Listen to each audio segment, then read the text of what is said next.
నాయకులు పోయే వాళ్ళకి చాలా మాట్లాడతారు. ఇప్పుడు మీకు తెలుసు, పోయేటప్పుడు 2 రాళ్ళు వేసి 15 అన్ని అనుభవించి పోయేటప్పుడు మాత్రం 2 రాళ్ళు వేసి పోతారు.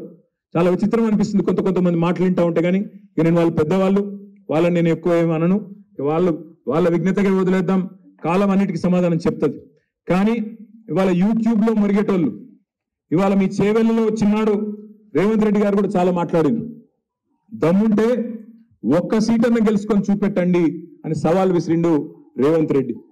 నేను అదే రోజు చెప్పిన రేవంత్ రెడ్డి గారికి, అదే రోజు సాయంత్రం చెప్పిన, అయ్యా రేవంత్ రెడ్డి గారు 17 సీట్లున్నాయి తెలంగాణలో, 17 సీట్లున్నాయి. నువ్వు అంటున్నావు కదా ఒక్క సీటన్న గెలుచుకోమంటున్నావు కదా, ఆ ఒక్క సీటు అక్కడ ఇక్కడ ఎందుకు? నీ సిట్టింగ్ సీట్ ఉంది కదా మల్కాజ్గిరి, నువ్వు కొడంగల్ ఎమ్మెల్యే పదవికి రాజీనామా చేసిరా, నేను సిరిసిల్ల ఎమ్మెల్యే పదవికి రాజీనామా చేస్తా, ఇద్దరం మల్కాజ్గిరిలో కొట్లాడదాం, ఎవడు గెలుస్తాడో చూద్దాం, ఏ పార్టీ గెలుస్తాడో చూద్దాం, అక్కడనే చూసుకుందామని అడిగిన. దానికి ఇంతవరకు సమాధానం లేదు, ఇప్పటివరకు మాట్లాడే పరిస్థితి లేదు. ఆయన సిట్టింగ్ సీటు గెలవలేడట, కానీ ఆయననట మొత్తం గెలుస్తాడంట, ఆయన మొత్తం రాష్ట్రం అంతా ఊడ్చి పారేస్తాడంట. కేసీఆర్ ను 100 మీటర్ల లోపల బొంద పెడతా, 100 ఫీట్ల లోపల బొంద పెడతా అని డైలాగులు కొడతా ఉన్నాడు. ఆయన మాట్లాడే మాటలు, ఆయన భాష, ముఖ్యమంత్రి అయినాక కూడా ఆయన చేస్తున్న విమర్శలు, రోత మాటలు, నిజంగా రోత ముట్టించే విధంగా మాట్లాడుతూ ఉన్నాడు. ఏమంటాడు ఆయన? కొడకల్లారా, నా కొడకల్లారా, చీరేస్తా, మెడల పేగులు వేసుకుంటా అంటాడు. ముఖ్యమంత్రి అంటే కూడా మెడల పేగులు వేసుకొని తిరుగుతాడే, మెడల పేగులు వేసుకుంటాడు. పోటీ కొట్టేటోను ఆయన ముఖ్యమంత్రి, పోటీ కొట్టేటోను నాకు అర్థం కాదు. మెడల పేగులు వేసుకొని తిరుగుతా అంటాడు. ఇంకో మాట అంటాడు, జేబుల కత్తెర పెట్టుకొని తిరుగుతున్నా, జేబుల కత్తెర పెట్టుకొని ఎవరు తిరుగుతాడే? జేబు దొంగలు తిరుగుతారు. జేబుల కత్తెర పెట్టుకొని తిరుగుతున్నా, జాగ్రత్తగా ఉండండి అంటాడు. మానవ బాంబులు అయితే అంటాడు. ఇంకా గమ్మత్ ఏంటంటే ఇంకా ప్రతిపక్షంలో ఉన్నట్టే మాట్లాడుతున్నాడు ఆయన, ముఖ్యమంత్రి లెక్క మాట్లాడతలేడు. ఆయనకే విశ్వాసం కుదురుతలేదు ముఖ్యమంత్రి అని.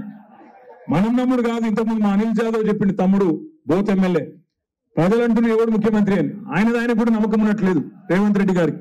మానవ బాంబులు అయిపోతాం అని మాట్లాడుతున్నాడు. ఇంకా దారుణంగా ఏంటంటే, ఒక ముఖ్యమంత్రి సెక్రటేరియట్కి వచ్చి, ఇక్కడ లంకె బిందెలు ఉంటాయనుకొని వచ్చినాం, ఖాళీ కుండలున్నాయి అని అవుతున్నాడు వెకిలిగా.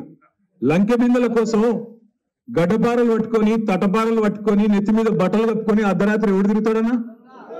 దొంగలు తిరుగుతారు. మరి ఈయన గతంలో ఏం చేస్తున్నాడో నాకు ఎరకలేదు, కానీ గిట్లున్నది ఈయన వ్యవహారం.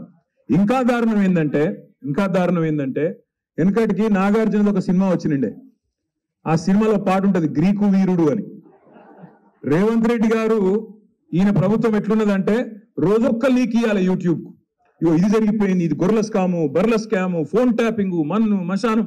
లీకు వీరుడు ఆయన గ్రీకు వీరుడు అయితేనే లీకు వీరుడు. రోజొక్క లీకు, ఇదో లీకు అదో లీకు, అదయిందంట, 10 లక్షల ఫోన్లు ట్యాప్ అయినాయంట, ఇదయిందంట అదయిందంట. అయ్యా నువ్వే అధికారంలో ఉన్నావుగా స్వామి, దమ్ముంటే ఎవరి మీద చర్య తీసుకుంటావో తీసుకో, ఎవరిని లోపల వాడేస్తావో పాడై, ఏం విచారణ చేస్తావో చెయ్యి.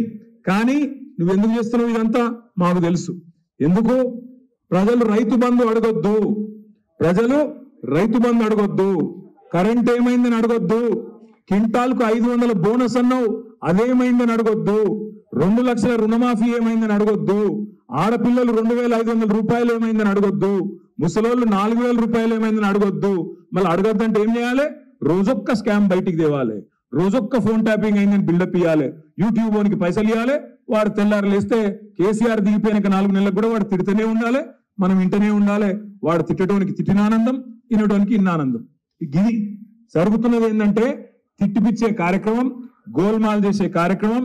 6 గ్యారంటీలు పోయినాయి, 6 గారడీలు మొదలైనవి.